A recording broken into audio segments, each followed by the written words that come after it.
Hello once again, everyone. Thanks for tuning in to another edition of AIW's The Card is Going to Change. Before we get into this week's episode, a thank you to those who have helped us bring the show to you for free and continue to do so on whichever platform you choose to listen to podcasts. Thanks to Smokin' Jay's Barbecue out of Massillon, Ohio. We got to have some of that with us at Hell on Earth last Friday. Hopefully you tried it out. Plenty of mac and cheese. There was all sorts of food because it was just an amazing amount of attendance, or amazing amount of people in attendance. More on that as we get into the show. But thanks to Smokin' Jay's for being there and helping feed people. If you're in the Massillon area or you're driving down there, you want to check it out. They also do delivery on some of the food delivery apps. Just follow them on social media at Smokin_Jays, Jays, BBQ. And you can see all the food that they have to offer and where to go grab it. And of course, thanks to Smart Mark Video and Independent Wrestling TV, watching AIW has never been easier from the comfort of your own home. If you go to smartmarkvideo.com, you can watch any AIW show that was ever put on DVD. You can purchase it on DVD or MP4. The holidays are coming up. You know that John Thorne wants you to buy the whole package. If you've got a big AIW fan, go on and grab every single DVD that is possible to purchase all at smartmarkvideo.com.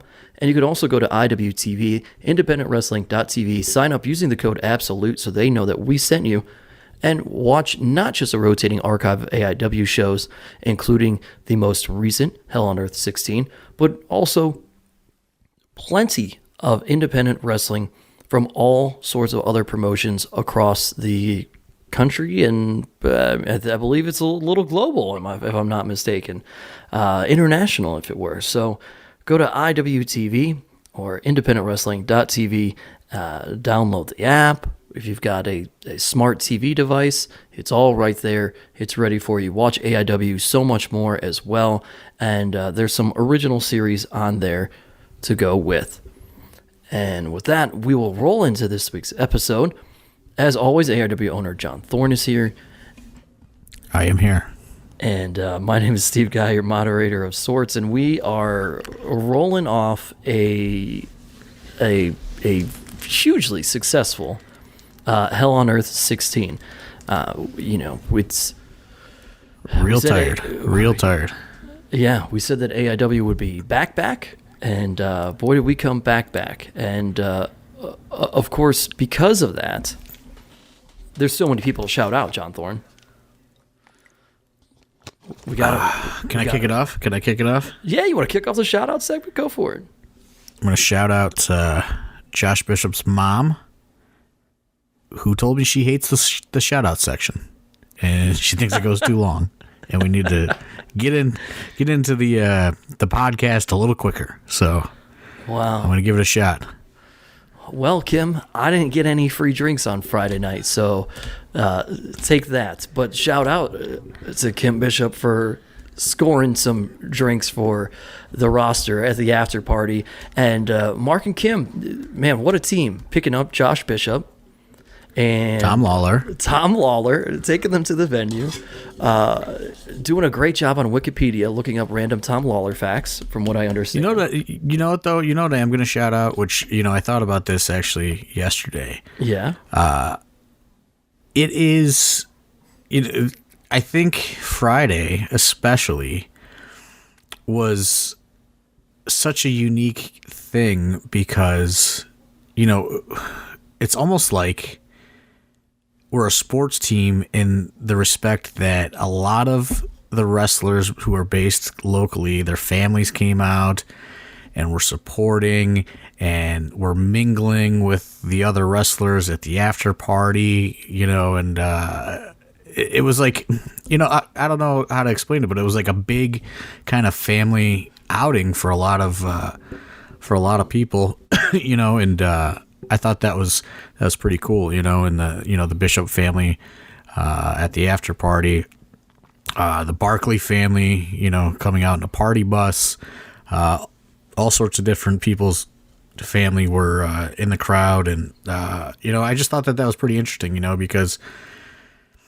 you don't see a lot of that kind of in the world of independent wrestling, this kind of, family connection, so to speak. So, I thought that was kind of a little interesting little layer that, I know, and I noticed it at Akron and I've noticed it at other shows, but it seemed like a lot more prevalent on Friday night, that there was, it was like a big family ordeal with, people out there supporting, their son or daughter on the event. And, it was cool to see.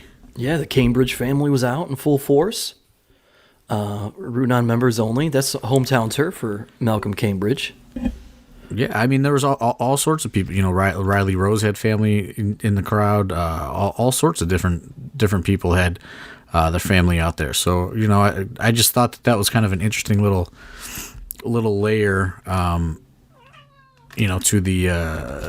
everything. It just kind of goes to show, kind of how deep the AIW roots are going, so to speak, and getting those, the family support, is incredibly difficult, especially when you're chasing a dream to be a professional wrestler, Yeah. So, I thought it was great that so many people had their families out supporting them. And, it's just not something that I saw throughout the years. And I know a lot of wrestlers, their family could care less. Sure, that they are involved in the industry. And it was just, I thought it was great to see so many people's families out there supporting them on Friday night. And, not just supporting them, but genuinely excited to be there. You know what I mean? Yeah. They got the merch on and they're, yelling and cheering and, just having a good time, to where, like some people could, parents just come out there and they watch it and they go, okay, I was there. And then they leave. Yeah.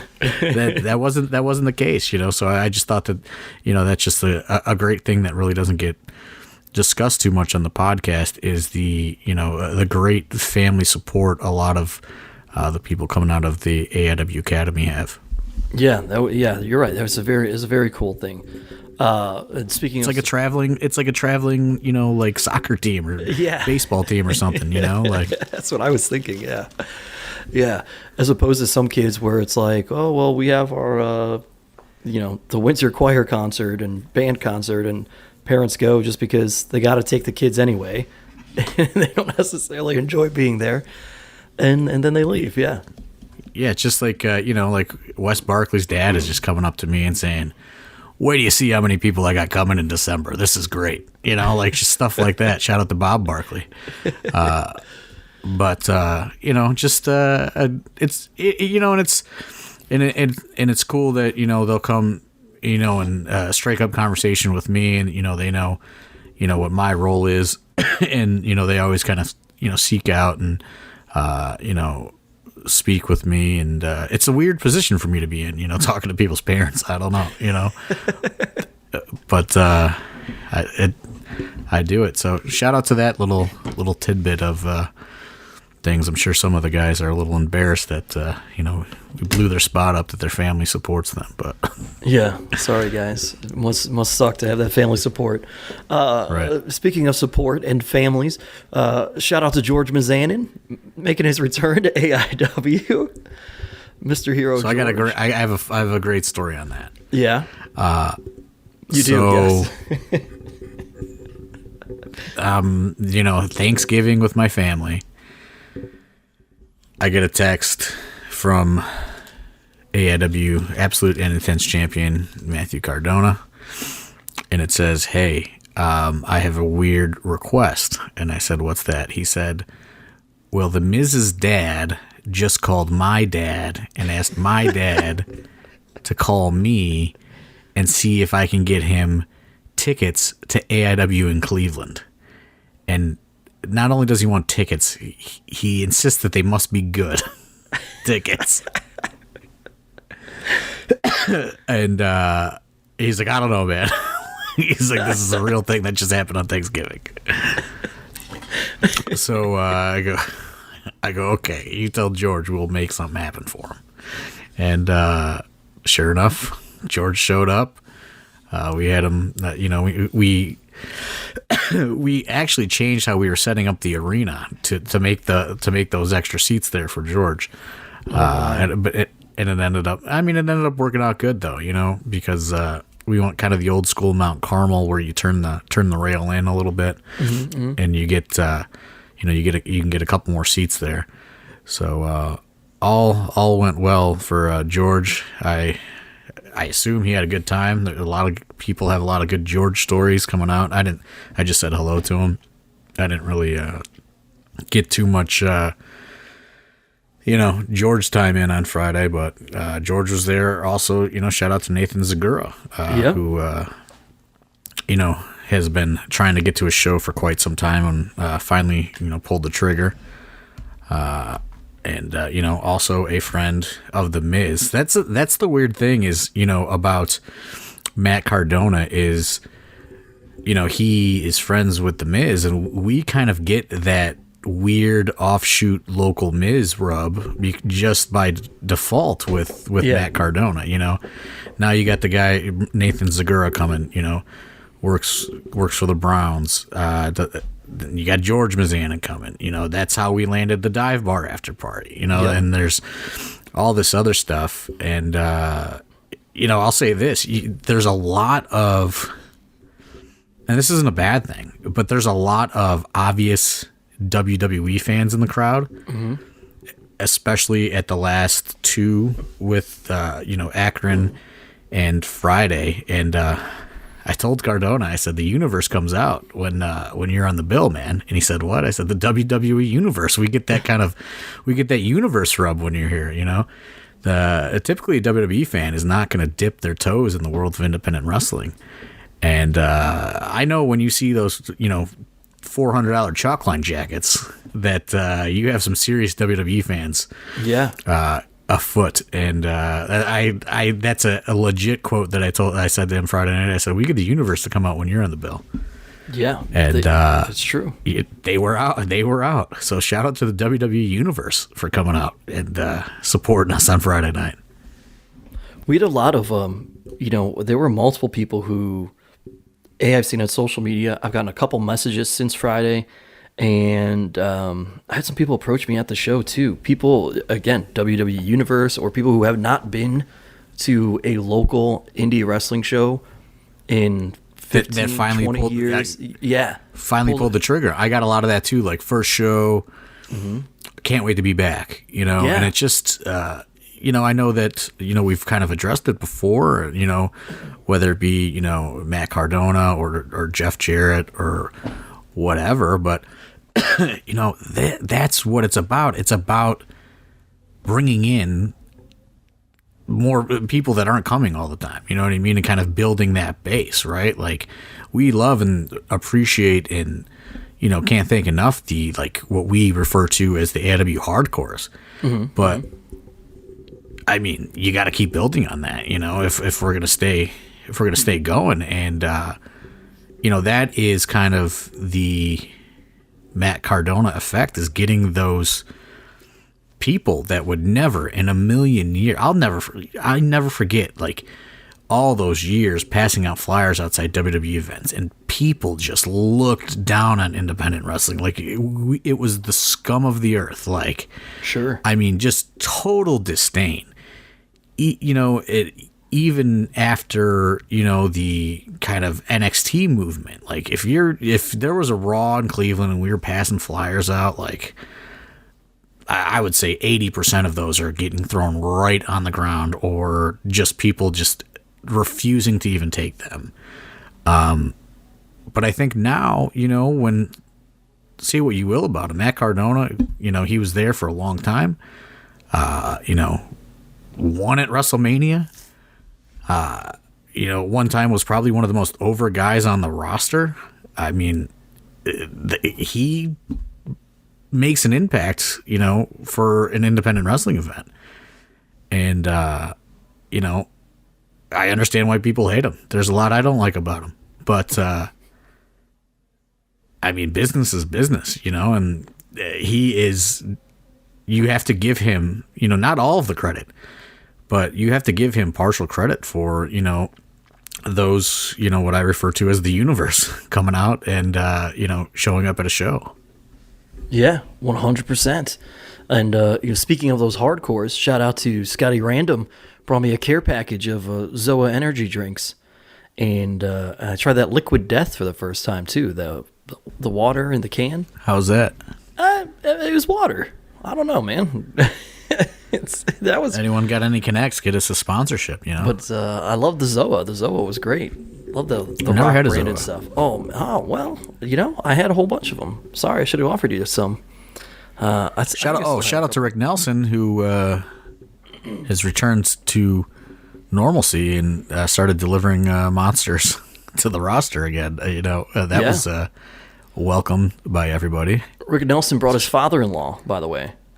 Talk about Family first affair, I'm timers. telling you. Yeah. I'm telling you, it's a family affair. And speaking of people taking care of us, bringing us things, shout out to Razor Sharp, and who picked up some G-licious pizza and wings. Well, I got two. So, G-licious and the Razor Sharp thing are two kind of different events here. Okay. So, G-licious Pizza in Mentor, Ohio, reached out to us and they said, "Hey, we would love to feed the wrestlers. Please call us." And Wow. I said, I was at work on Wednesday, and Razor Sharp just happened to message me, and I said, "Hey, Razor Sharp," I said, call these people and see if they're serious." And just because he messaged me, and Razor Sharp, spoke to him and worked the deal out, and they made arrangements for him to pick up all this food for the wrestlers. So they sent us a huge spread Friday afternoon, and then the pizza that was at the concession stand, Razor Sharp also procured that.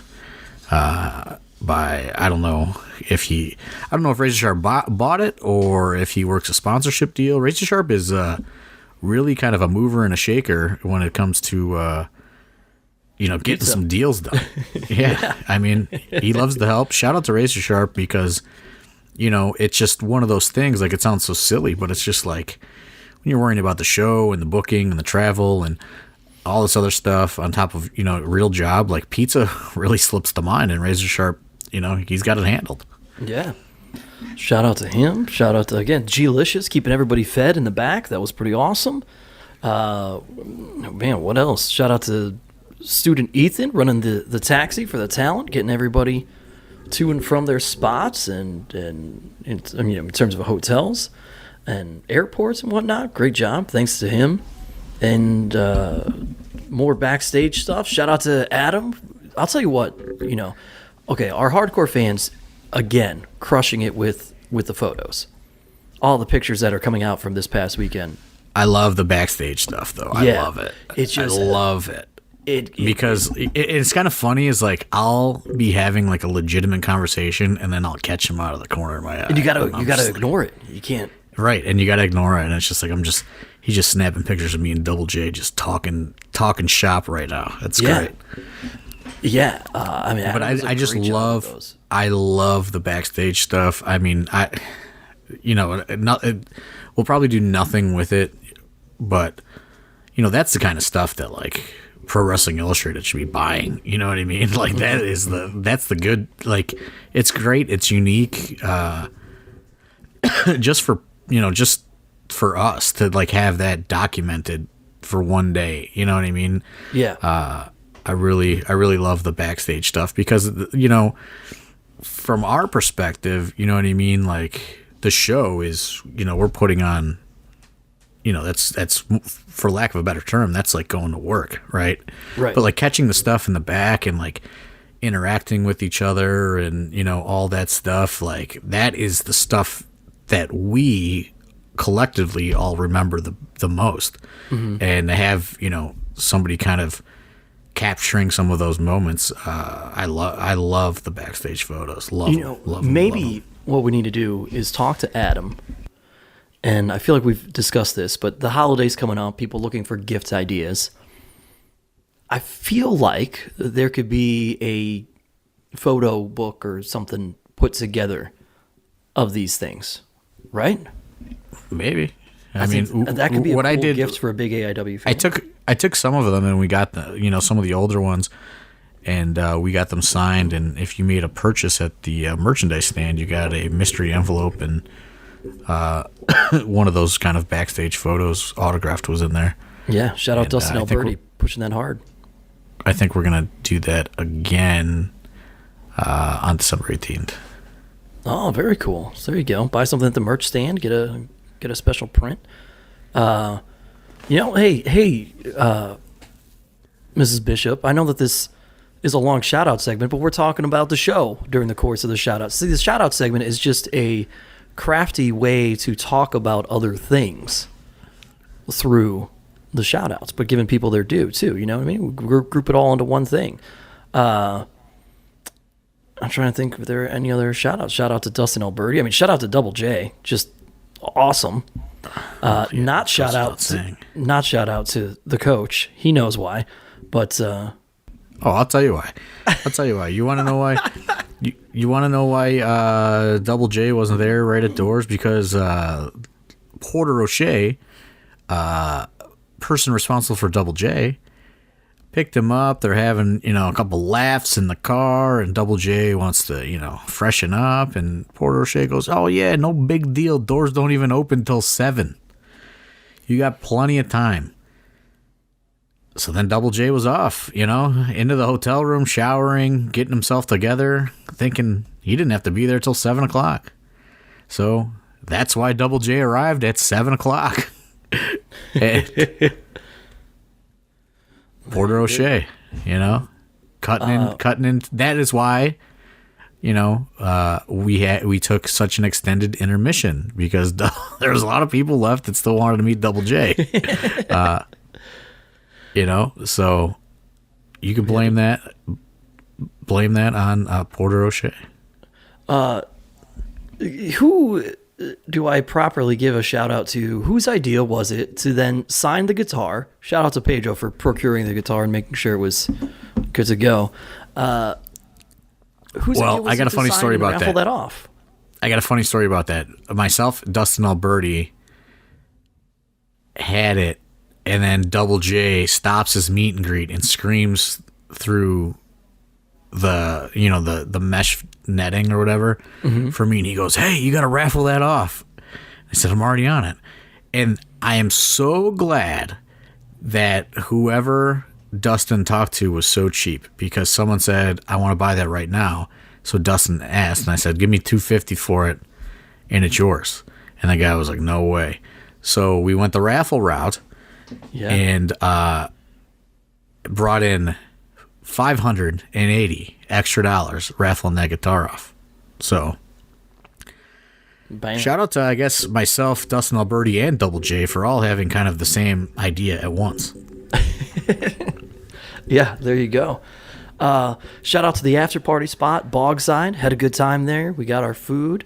They, again, it always happens. They admitted, like, "Oh, we thought we were ready. We weren't quite ready." I was like, I told you so many times. And like, yeah, well, but shout out to them, Allie and Tina and the other young lady. I don't remember her name, but they were good to us and took care of us and left that kitchen open just like they said they would. So everybody, it took a little bit longer than folks wanted at times, but everybody got the food that wanted food. So that was good. See, I know everyone wants food at the after party, but I want food after the after party. So that always fucks me up. Because if I'm going to the after party, I want to have a couple drinks. I don't believe in eating and drinking at the same time. I just think that is just a waste. It's like a waste of even paying for the drink. You know what I mean? You're either going to eat or you're going to drink. If you're eating while you're drinking, you're kind of offsetting the drinking. So I always want to eat after the after party is concluded, and I'm always fucked. Well, there you go. I microwaved up a bunch of mashed potatoes when I got home. Leftovers from Thanksgiving? Shout out to the mashed potatoes in my refrigerator from my grandma's house. Shout out to Nick Sanka, to Lady Allie, different Allie. She showed up. They're both there. Good time. And of course, his same alley, different alley from the bog side. Different alley from the bog side. Let's get that out there. She listens to the podcast. Don't want any controversy. Different alley from the bog side, and great to see them again. It was nice. I know they needed the night out, and it was which is funny because they were like, Which is funny because they were like, did you say something about Sully on the podcast? All these people keep coming up to us. Like when they were in the crowd of the show, people kept coming up like, stay strong, guys. They're like, what the fuck? They're like, why do these people keep talking to us like that? Then finally it clicked. They're like, we must have said something about it on the podcast. Because Nick is behind on the podcast because when we went on our little hiatus, he didn't know we came back. So he's like in catch-up mode, you know? Yeah, which was really funny. He made sure to point out, I didn't know you guys came back. I thought you never came back. Yeah, we came back, Seiko. So he's been catching up on them, but he didn't make it up to like last week, so they were like really thrown off when people in the crowd kept like saying, you know, oh man, hope you guys are doing all right. They're like, what? They said it was really confusing. They're like little mini celebrities, though, kind of. You know? Yeah, I think it kind of like caught him off guard a little bit. Yeah, Sully's doing great. Everybody, just that's the update. He's doing well. He was hanging out with the grandparents that night. He's doing all right. It was good to see them again, and you know, shout out to the third man. But we can really shout him out when we get further into this thing, I suppose. I mean, any other shout-outs we need to have here, John Thorne? Let's just get into it. Kim Bishop's going to be pissed at us. I know, but we talked about the show, Kim, all right? This is, again, shout-out segment is a vehicle for everything. So, let's start with who almost didn't make it to the show, John Thorne. Oh, God. Psycho Clown. Oh, Psycho Clown. Oh. It's just the curse of the Lucha Libre, you know? Yeah. He was supposed to arrive on Thursday. On Thanksgiving, 10 p.m. I contact the middleman guy, and all of a sudden the middleman guy is calling me. And he goes, I just talked to him. He took a booking. Like, AAA pulled him for some booking. And he needs a new flight. I'm like, what? Like Mexico City, day of. But you know, I always say, you know, the rainy day fund and all that stuff. Tickets were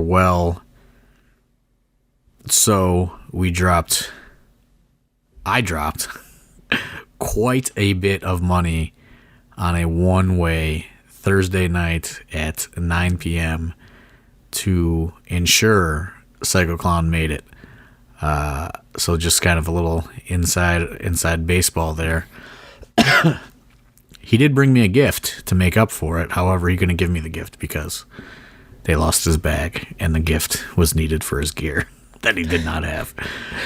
So I don't know if I'll ever get my gift from Psycho Clown, but as an apology. But, you know, it's tough booking those guys that are giant stars in Mexico, you know? Like, yeah. They get pulled to do things all the time, and, you know, it is what it is. We were able to make it work. Which, you know, it's even more difficult when, you know, you're dealing with broken English and all that stuff, but... mm-hmm. He made it there. It was close, though. And, you know, I just went, you know what? Like, I'm not even going to get stressed out, you know? We're walking into our biggest pre-sale of all time. Like, fuck it. And I just bought it, and I said, I don't want to think about this anymore, you know? And I said, if he doesn't get on this one, then, you know, I'll cross that bridge when we get there. And, bought the flight, I sent it over, and I was assured that he's going to make it, and he made it. So, you know, I don't know. I was just in this weird mood to where I was just like, I'm not going to get stressed out, you know? I mean,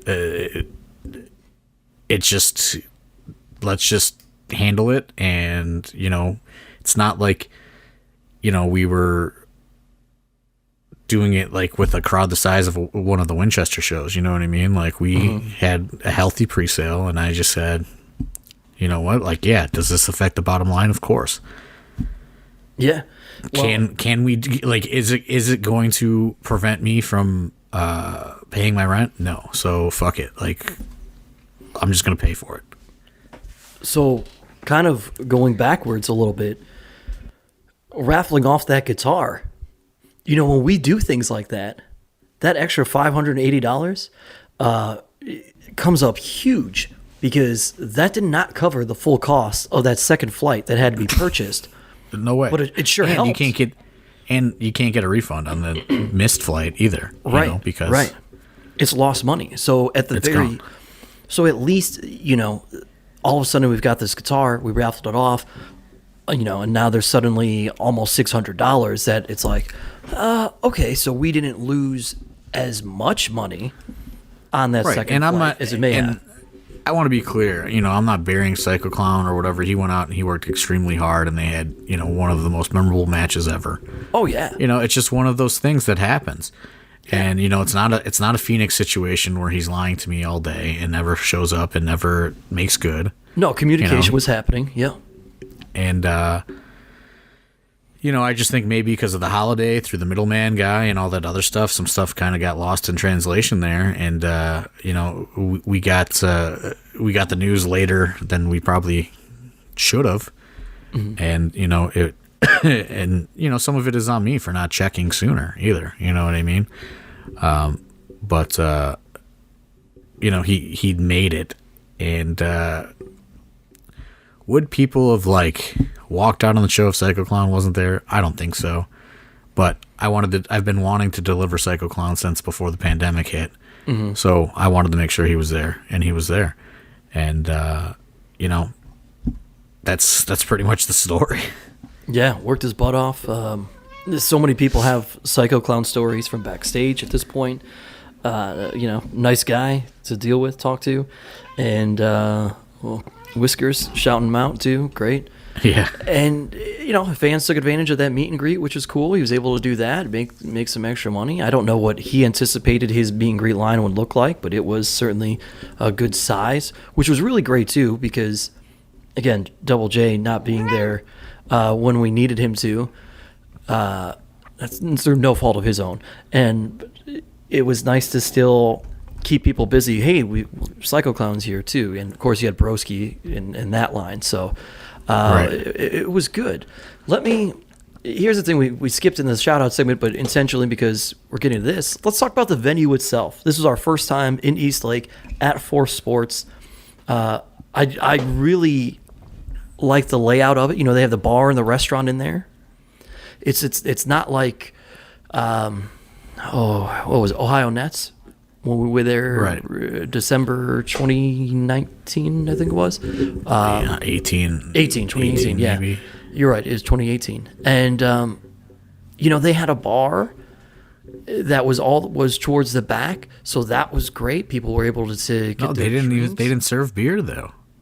On Friday, remember, they didn't? he's No. I'm saying, Ohio Nets. At Ohio Nets. No, that's what I mean. Yeah, they weren't really like serving. Yeah, they weren't. The guy lied to us and said that he was going to serve beer, and then didn't. And then get the permit or whatever. Yeah, so they didn't have a bar in Ohio Nets. They didn't really have anything set up. It was a whole mess there, and it was great. At just in terms of before people even got into the gym, you had a little lobby they're waiting in, and then they could come in. We've got our concessions and stuff set up, and then you go down the hallway, and then there's a bar, and the bar is, you know, wide open, like it's right. A legit small bar, little restaurant sort of thing. So plenty of space in there for people to kind of congregate, hang out before the show, intermission, what have you. And that was just it's a great setup. Yeah, I really, you know, I found this place on like throughout the pandemic when everything was shut down. I was kind of cold emailing because at that time we thought maybe things would be open up for Hell on Earth to do it last year, and the Odeon always has something booked on Black Friday. So, you know, this place was like, yeah, let's have a meeting. And, I went out there and, you know, I met with somebody and, this is kind of the benefit of also, right before the pandemic, I decided, we were going to make a press kit and kind of have a little bit more of a package to send people than like an email with facts, So I sent them out our electric press kit, and they really, were open-minded to it. And, last year when things weren't turning around and I said, hey, I don't think this is going to work out with, the pandemic. And I apologized, and they said, as long as you consider us, next year, we are definitely, still interested. So, I guess, they really do nothing on Black Friday weekend at their facility. So, I think it worked out great. I don't know what the relationship would be more going forward. I assume that they're happy. I know people spent a ton of money at the bar. For the most part, I think people were really respectful of, everything in the venue. There's a couple times where I went in the bathroom and, people had, fucking paper towels thrown everywhere and everything else. But, other than that, I think, for the most part, everything was pretty much well respected. So I don't know, I'm going to shoot them an email and see what they think, because, places like that, obviously their bread and butter is, these different leagues and, things like that. But the flip side of that is, the, volleyball league or whatever is probably not bringing in 600 drinkers, so Yeah.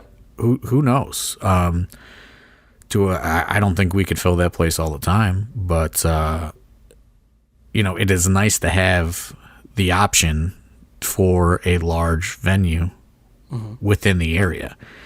And the other interesting thing is I believe they have 6 locations, throughout Ohio. So Northeast Ohio. Yes. So who knows? You know what I mean? Like, there's possibilities to go to, different areas. They have one in Rocky River. They have one in Bedford.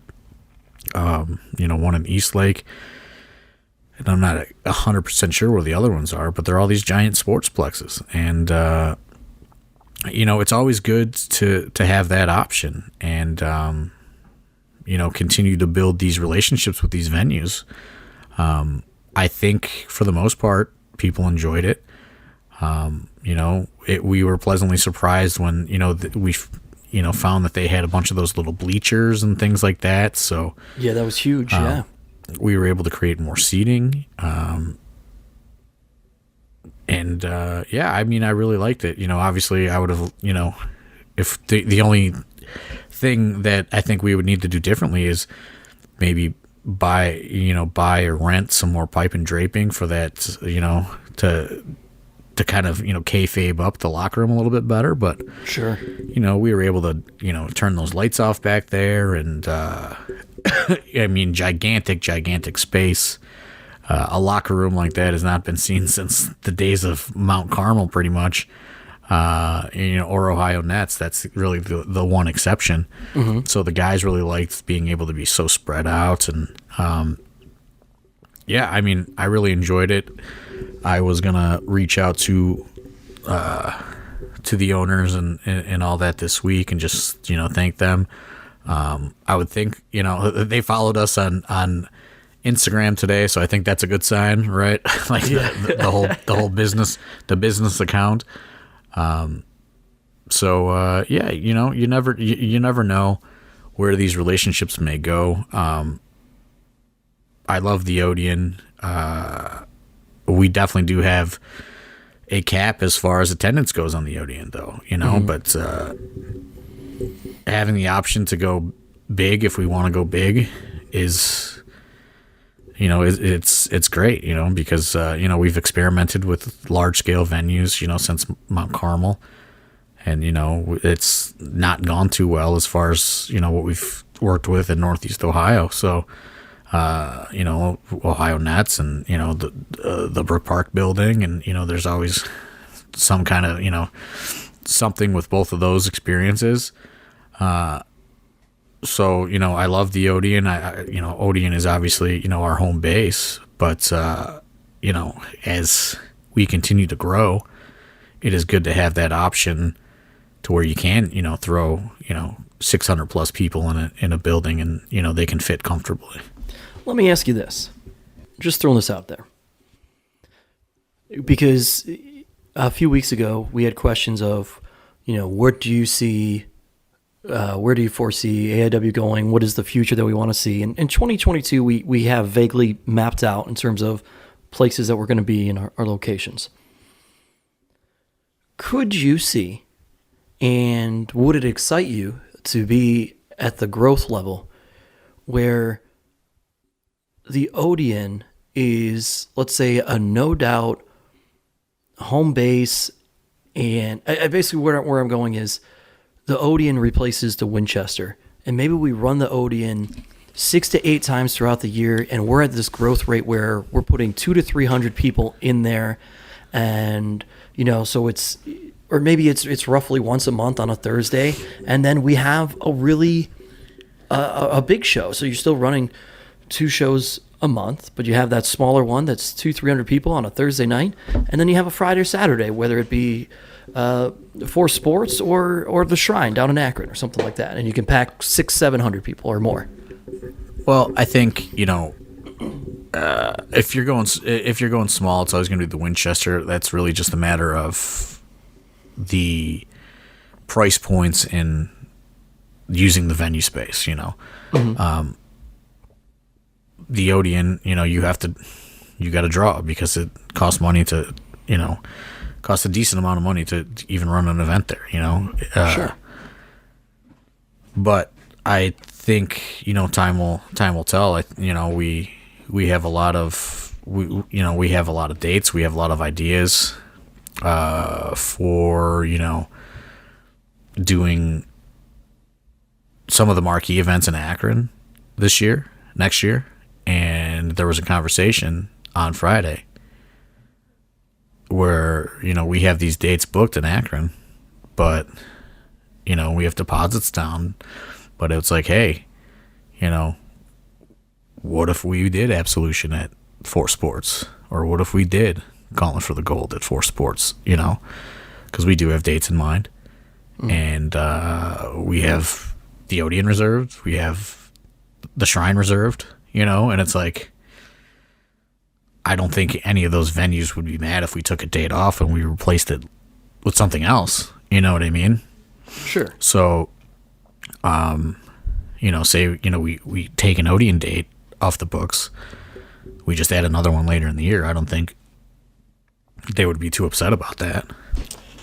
Okay. So the conversation was certainly had Friday, between myself and Pedro for sure. Like, hey, what do you think? What do you think? And it's really a matter of, can we keep the momentum, right? Yeah. Like, I think we can. Let's sell out December 18th though at the Odeon before we're talking, hey, we're moving out of the Odeon. You know what I mean? Like, sure. Yeah. Because 4 Sports looks cool with 600 people in it. It ain't gonna look cool with 200 people. 100% correct.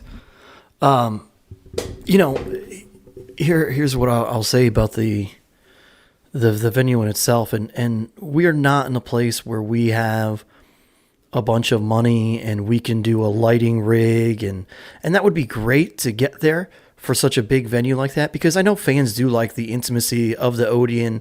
It's a little bit darker and grungier, and you don't necessarily see all of the crowd, and the focus is on the ring, and that's great to have, and that would be ideal. But on Friday, I just knew that it was going to be a hot night in terms of the crowd, and them being lit up didn't matter. And do you know how I knew and when I knew that was going to be the case, John Thorne?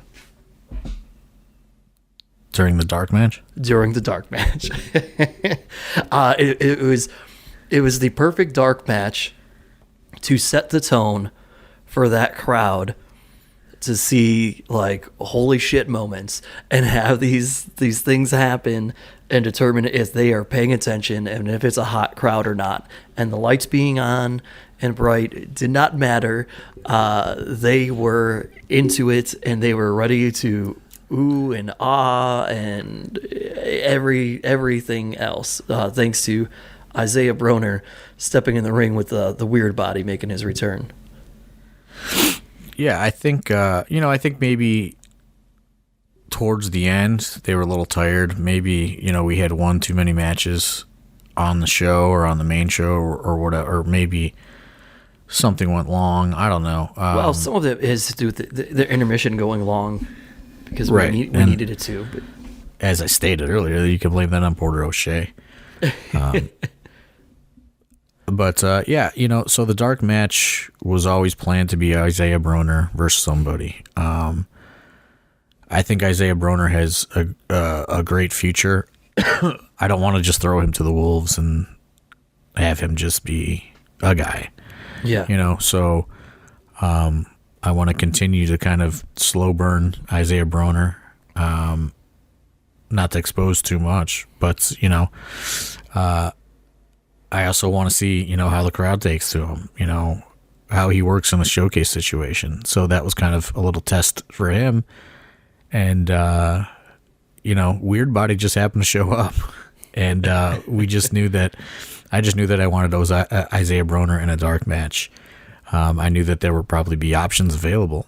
And in walks Weird Body. And, the rest is history. Yeah. History was. I think a lot of people have seen that moment on social media at this point. And that's just one moment from that whole thing, which is crazy. There were quite a few moments in that match where people just kind of were in awe of what they saw. It was quite the spectacle. I don't even remember what the heck I was. I'm just thinking about all these crazy thing, Weird Body just getting demolished, and now I've lost my track of thought of where I was going to go from there. But we were talking about the lights and stuff. Yeah. Being lit so up. yeah, and just the crowd was ready. The crowd was hot, and they were good to go. Oh, I know what I was going to say. We talked about the live crowd a little bit, but one of the reasons we did start late as well is because we were going to stream, and we were streaming, and there were the Wi-Fi was kind of spotty, and we had Robles there, Smart Mark Video, and Robles said, you know what, hey, let's hardwire this because I don't want the stream to drop out on anyone. So if you were watching the stream and you're like, hey, this is going all right, and it didn't drop out, you have Robles to thank for that. So we did have to start a little bit late because he did that. My question to you, John Thorne, is any feedback? Have we seen anything from this stream? I know we talk about it. We want to get those numbers up. And it is available now for replay on IWTV, folks. I haven't heard anything about the live numbers. I will say it seemed like we had much more interaction than usual on social media. There were a lot of GIFs. There were a lot of people live tweeting it, which doesn't always happen for whatever reason. Maybe it's, the multiple streams or whatever, but it seemed like, there was a lot of people paying attention on Friday night, be it in the venue and on the internet. I don't know, I guess I'll know, in a few days when we get paid on the, as I dropped the quarter, so hopefully that's not not foreshadowing. But hopefully, I'll know in a few days when we get paid. We get paid on the first of the month, Bone Thugs and Harmony style. So, hell yeah. I'm hoping, I'm hoping that it did well, and for everyone listening, watch the replay. Every time you view it, it helps us out. Yeah, there you go, folks. The show itself, going into it over the last couple of weeks, you and I have sat here and talked about how this show was a very sink or swim evening for members of the AIW Academy. As the owner of AIW, how did you overall feel that went for all of them?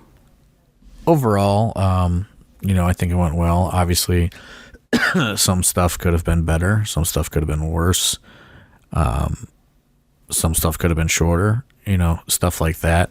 Some finishes could have been different. I can look at it and go, well, after the fact, we could have did it this, and this, but you can't rewrite it. It's already happened, So, all in all, I thought it went well. We are trying to establish a lot of new players on the roster. Obviously, we have been. We drew a great crowd, whether that's for Matt Cardona or Jeff Jarrett or the AIW brand. I don't know. Let's see on December 18th. You know what I mean? Matt Cardona is not going to be there on December 18th.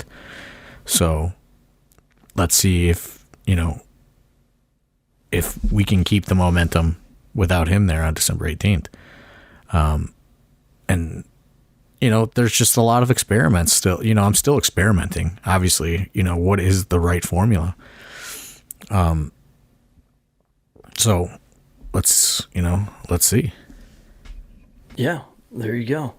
And speaking of the AIW Academy, this was a night of multiple returns and surprises. Of course, the third man, we'll talk about it. But the show itself led off with a huge surprise in return, an unannounced moment. Ethan Wright came out, cuts a promo. Hey, man, I'm not on this card, blah, blah, issuing a challenge. And the Bone Collector made his return to the AIW ring. And I thought he got a great ovation. Loved the reception that Dom received from the AIW crowd. And people were...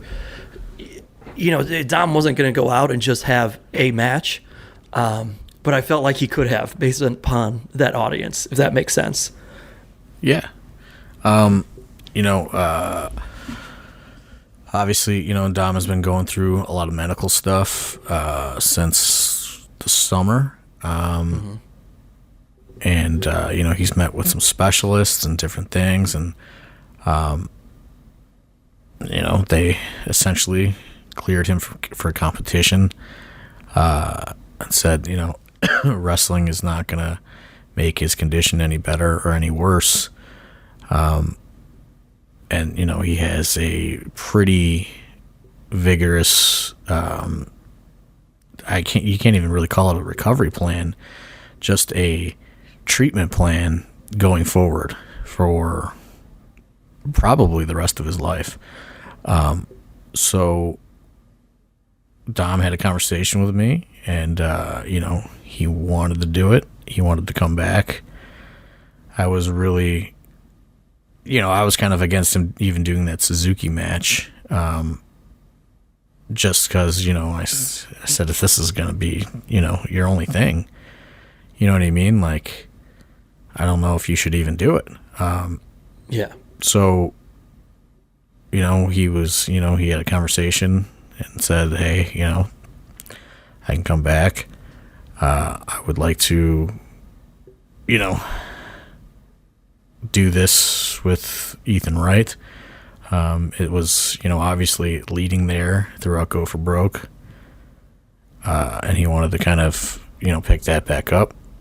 And I said, okay. And I was looking at kind of the lineup and didn't initially have it going first because, you just don't know how it's going to go. And, ultimately I decided this is probably the best way to set the tone for the show. Even though, we were going to have a lot of new fans, I felt that the regulars in attendance were going to more than set the tone in the crowd for Dom to return. So I decided to kick it off with that.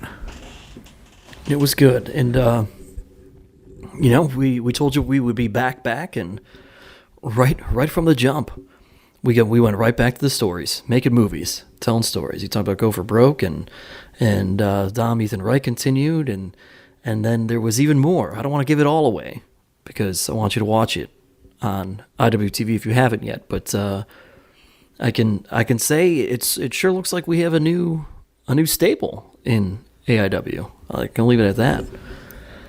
Yeah, I mean, I'm sure we'll get more into that at a later date. Yeah. Cool, other cool moments from throughout this show. Kaplan and PCO is just everything that you thought it was going to be. Jocelyn and Riley Rose, I thought was really good. And the thing that was interesting about them is they were given really no story or anything, and they made a story themselves, throughout social media. And, that is what I enjoyed most about that, right? Because it was essentially a showcase for both of them. Riley Rose wanted to come back from injury.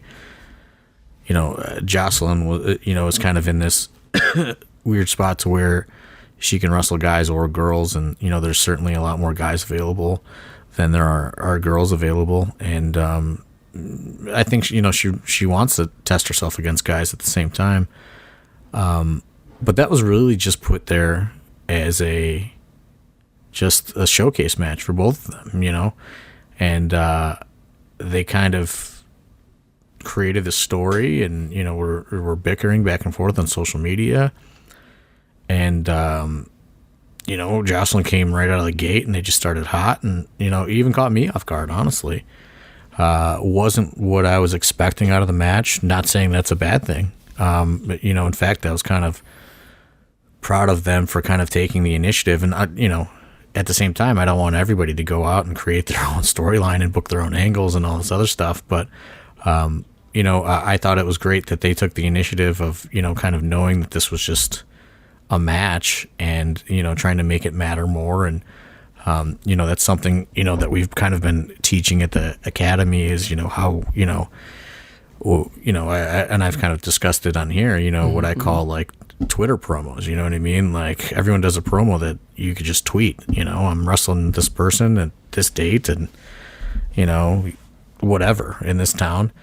And, we've been saying like, you can really make a story out of anything, and they took that initiative and they made a story, and, the people that, followed along with it, got a lot more than they bargained for as far as that match was concerned. So I don't want that to kind of go overlooked.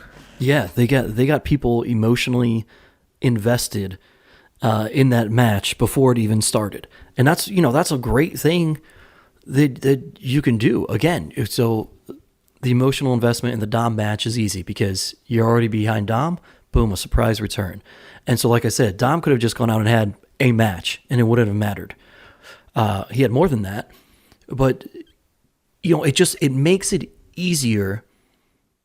I would think, again, not obviously I have not had a wrestling match, but if I liken this to comedy, I say that all the time, and performing there, when people are already invested in you or the character, I just, for comedy, I can go out there and if I wanted to just do a set and people are going to have a great time and we're going to have fun.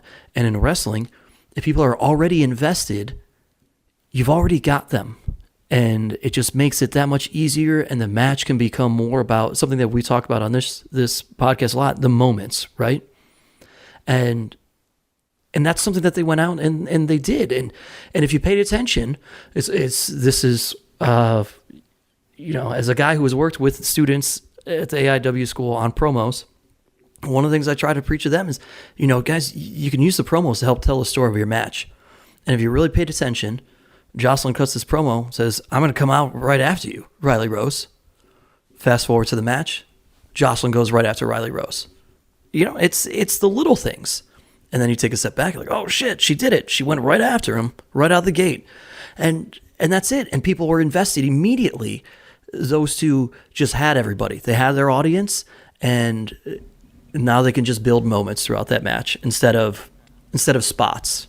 Does that make sense? Is that absolutely. Accurate, I guess? Yeah, absolutely. So yeah, you're right. It's great to see that for them. Other cool moments. Mikey, of course, returns from injury, but I thought that those guys had a good match with members only. I thought that showcased both of them very well. But I think what stole everything there, of course, is the Duke just getting crushed.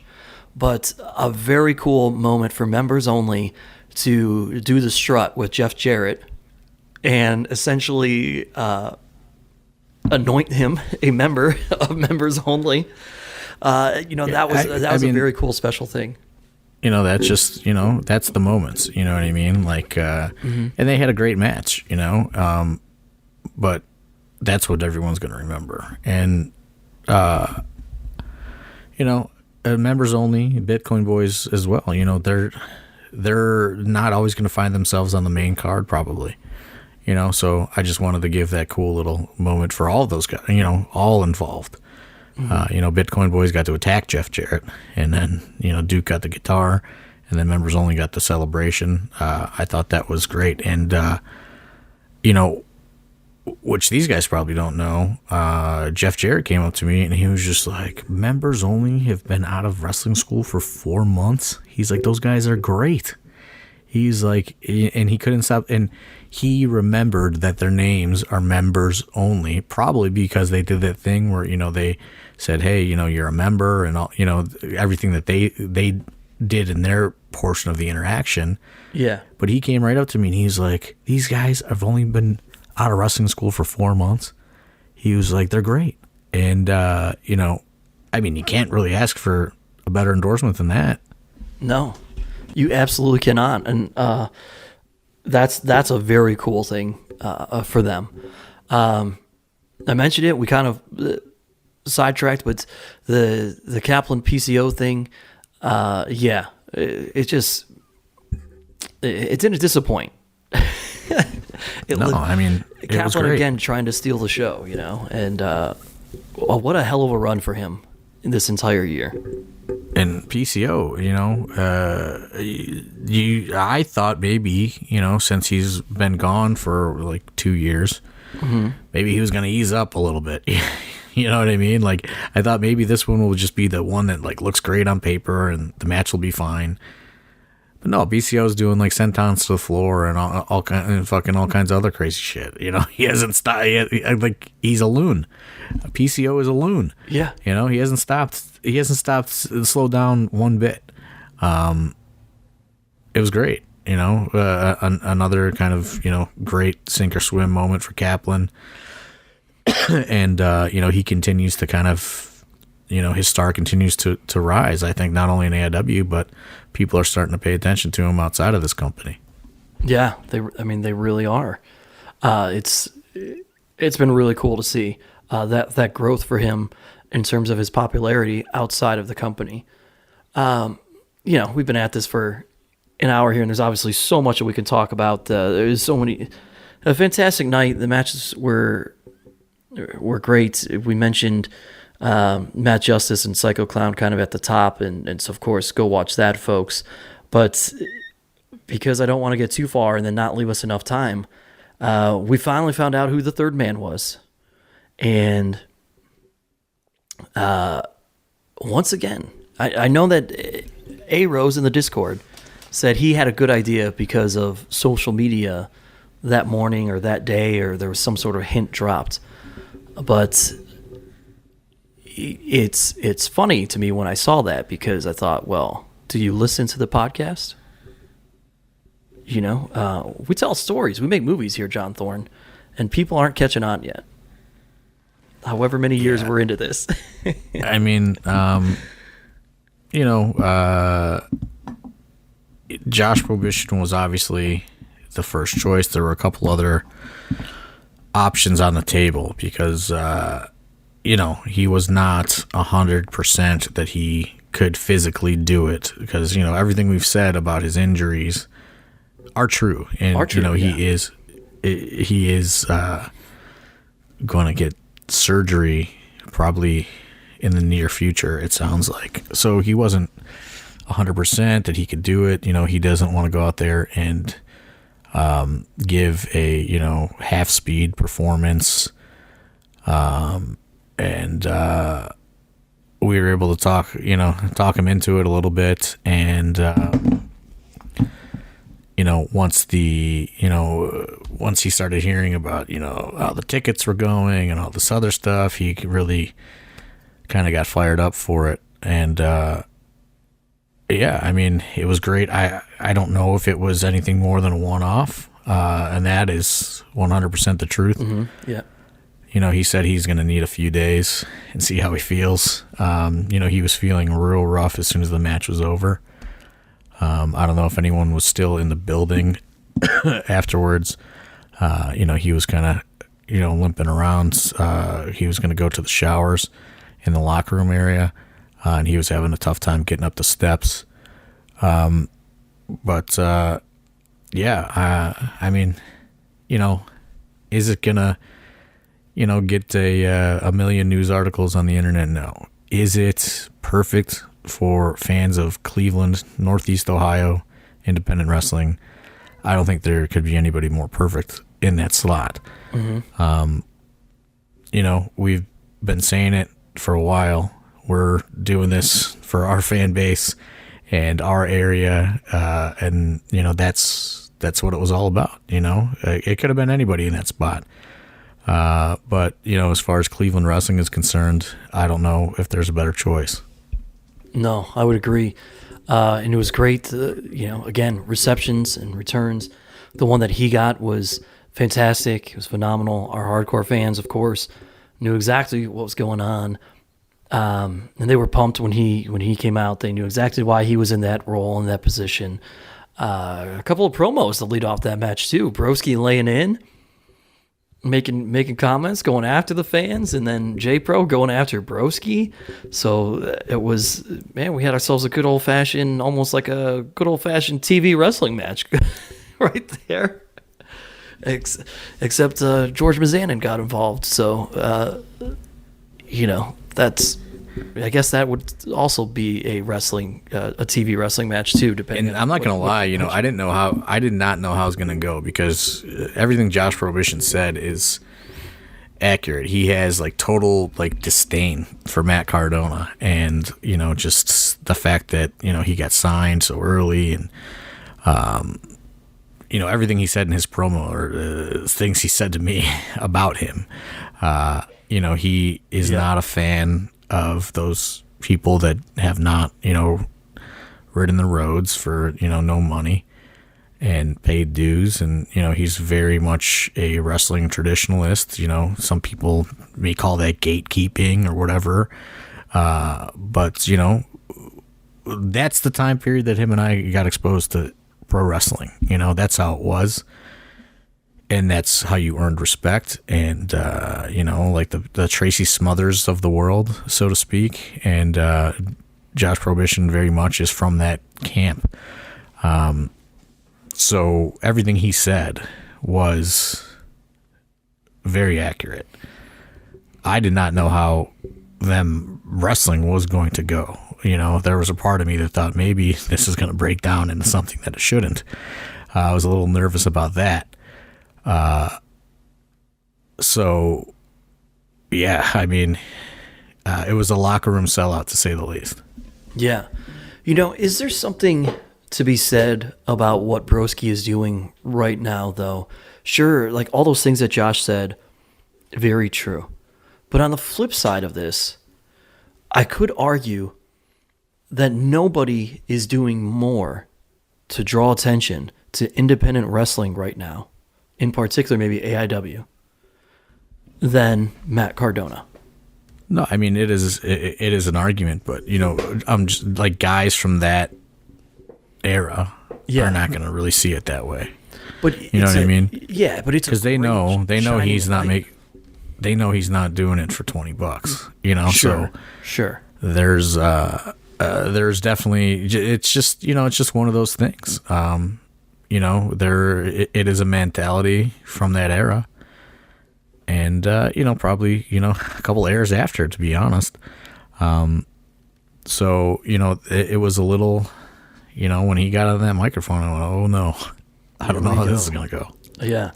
But he is shining a light on the independent scene. And, you know, Josh Prohibition, is he a guy that's going to get signed? At this point, no. Does he even want to? I don't know. Probably not. Maybe he'd love to get hired to be an agent or a trainer. But,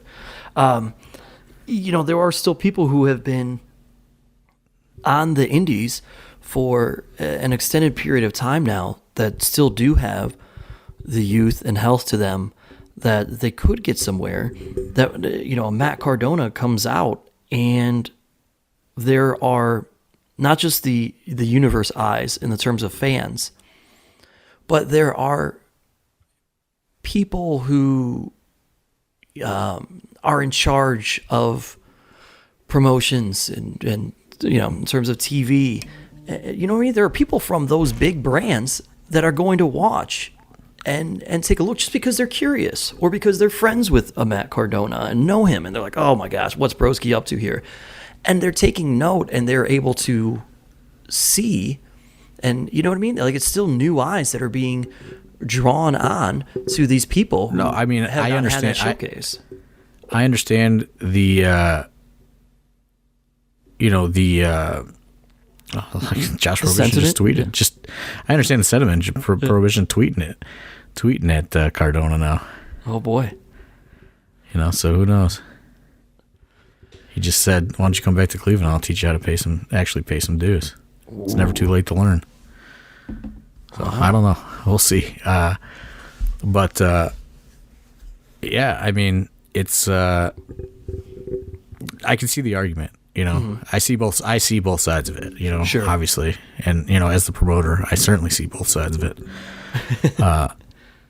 But yeah, I just one of those things where electric environment, I thought, for the main event. And I mean, I'm just I'm ecstatic about how it all went. I just now it's like a breath of relief that we did it and the goal achieved, and now it's like, okay, let's hit the next goal. Let's sell the Odeon out. Yeah. And that's the one thing that is tough about, getting back into the, full schedule again, is it goes from one big goal to a goal or two every month, mm-hmm. And that's when the pressure is on again. And, I had a great, sigh of relief, Friday morning. I actually got a little emotional. I typed up, a little thing on the NW Facebook, shed a little bit of tears, because I was kind of feeling that, I don't want to say spirit of Chandler, but just finally felt like, we've done him proud, and it's been such a long road, and just kind of all those emotions of similar to when we were able to come back, even on the low, like the small scale, mm-hmm. in April. But like, this was just like, man, like, we did it. You know what I mean? Like, I'm looking at the tickets and, I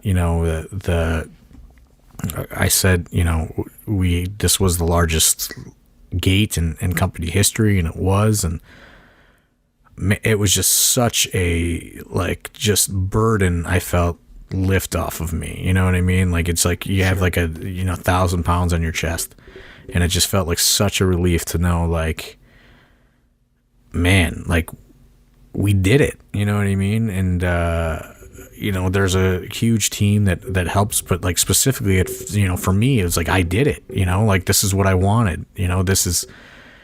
And very rarely does it go that way. And this time it did, and it felt like such a relief. And I was just like, I literally cried a little bit before I left my house on Friday. And, I was kind of like sitting around, like, just waiting for something to go wrong, like, mm-hmm. it felt like, okay, like, I should get in the shower and get out there, and now it's just like, something's got to go wrong. I just waited for it, and then it didn't, and I got to the venue, and everybody was there, and they were setting up, and everything was rolling, without a hitch. And I went, man, like, and Pedro and Dom, they get a little stressed out on my behalf, and I wanted to make some improvements to the ring, like ring tape and all this other stuff. And Pedro was very much, the CFO. He does not want to spend any money on anything. And, he's kind of like, man, like we don't have, because he makes all the envelopes up. And yeah. He said, we don't have too much cash on hand. I said, Pedro, we're fine, man. Like, don't worry about it. Like, the PayPal is looking pretty good today. Who cares? Like there's nothing that you can tell me right now that is going to ruin this moment for me. And nothing did. Nothing. I was in a very rare, completely happy mood all day Friday. And it was great. And, now, it's, by the time everyone's listening to this, Tuesday morning, and it's time to get back to work. And that's the scary part, because it's like, I don't think that we could pull that size crowd again for a while. Mm-hmm. So now it's like, how do we get back to that? That's the new task at hand, and probably a good place to wrap it up. And unfortunately, we did gloss over a little bit, but folks, it's worth checking out. Tom Lawler, TKD, of course, on this card. To Infinity and Beyond, taking on Bulking Season. Again, that's a pair of matches where we talked about sink or swim time for students out of the AIW Academy. And then, of course, a great showcase of the AIW Academy in the four-way with Chase Oliver, PB Smooth, Derek Dillinger, Ziggy in his corner, and then a guy we've kind of brought on, not from the AIW Academy, but certainly his AIW's helped him make a name for himself in Levi Everett, and that's a really fun match right there with those four all going at each other. Before we go, a couple things coming up this week that I think are really neat. If you're an AIW fan, you could certainly have the opportunity to go to one of them. The other one is if you are a wrestler and you pay attention and listen to this podcast. So December 3rd at Heart of Gold in Cleveland, Ohio, Wes Barkley is doing like a little pop-up shop meet and greet. He's going to have some merchandise available. There's some other things going on there. So that's a really cool and fun thing. December 4th. Is it the 4th? Sorry, my mistake. I thought Saturday it was the 4th. That you're correct. 4th, not the 3rd. So they'll have some brunch and drink specials. He's got a special T-shirt he's dropping, an all-new WrestleMania shirt, and that's going to be from 11 also, to 3. a little... Yeah. He did art throughout the pandemic, which I don't think any of us were aware of. He's going to be selling canvas paintings. Had no idea. Yeah, wow. I didn't either. So I don't even know what to expect with that. But yeah, that's real cool. I know some people have their feelings on Wes Barkley, but Wes Barkley is a great dude and deserves all the support that you can give him, especially now that he's a babyface in the company. So we don't have to lie about that part anymore. Go out and support him. Obviously support Heart of Gold. That is Jonah's new endeavor. Jonah helped us so much, with those Good Company after parties for so long. Now, he's moved on to his next project, which is Heart of Gold. Deserves your support. Absolutely. I went there a couple weeks ago, and great food, much like Good Company. So, hopefully, you can go out. You can support the Maserati meetup this Saturday. It's free of charge if you just want to go hang around. Obviously, it is a bar and restaurant. They'll probably want you to at least get a drink or something. But hang out. I'm sure you're going to see all sorts of local luminaries inside throughout the duration. So come on down and hang out. And then, of course, the other thing I was alluding to, if you are a wrestler and you listen to this show, we have a Chris Hero seminar this Sunday, December 5th. And email aiw@aiwrestling.com if you'd like to reserve a spot in that. And John, you could probably talk a little bit more about that. Yeah. So we are anticipating people get there around noon on Sunday. And if anyone is familiar with the Chris Hero seminar, they usually go for several hours. So there's a gigantic block of time kind of mapped out before he flies out late Sunday evening. Shoot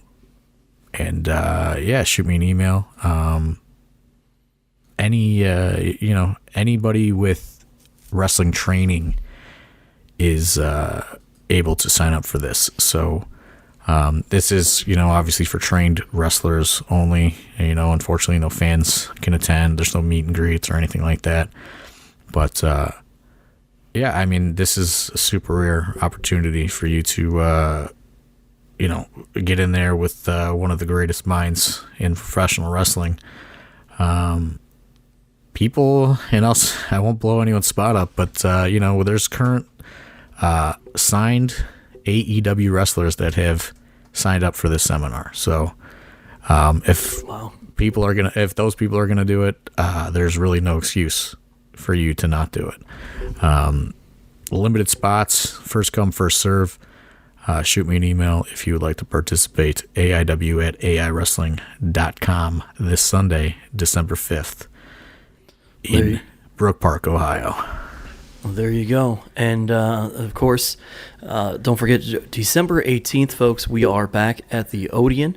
All Ego Ethan Page making his big AIW return. So that's very exciting. We have not seen All Ego Ethan Page in some time. We saw this dude named the Karate Man that looked a little bit like him, but we had an exclusive Karate Man contract for a couple shows. He is going to have his Figures Toy Company action figures for sale on December 18th. I can confirm that because a pallet of them showed up on my front porch today with a case of them. I have a case of Ethan Page figures taking up quite a bit of room in my kitchen right now. So I think he thinks a lot of you guys are going to want to buy these things. So come prepared. He's going to do a meet and greet.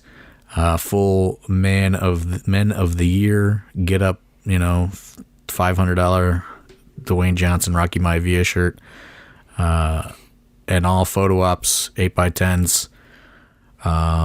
Still putting the finishing touches on this card, and it is my birthday weekend, so you also have no excuse to not come, as well as Ronald Two Legs, and previously mentioned on this podcast, Porter O'Shea's birthday weekend as well.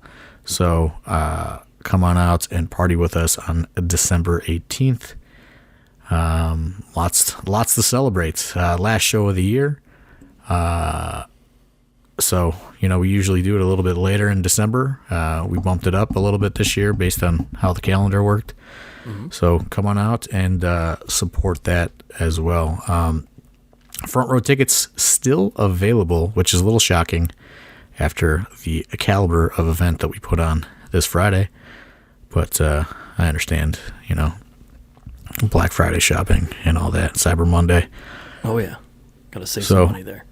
Buy some tickets. Let's sell it out. Upped the capacity at the Odeon, from the, we were going 100, 150, 175 to we have it set up for 225 as it stands right now for December 18th. So there you go, don't think you just fucking roll up to the door again. Shop.aiwrestling.com for tickets there. And also, real quick, thanks to Kayfabe Collectibles and Time Capsule Toys, both of which were set up at Hell on Earth this past week. And, they're just two other organizations that help contribute to our success there this past Friday. So thank you to them. And I got nothing else to say. So for AIW owner John Thorne, my name is Steve Guy, and we'll talk to you next week right here on AIW's The Card is Going to Change.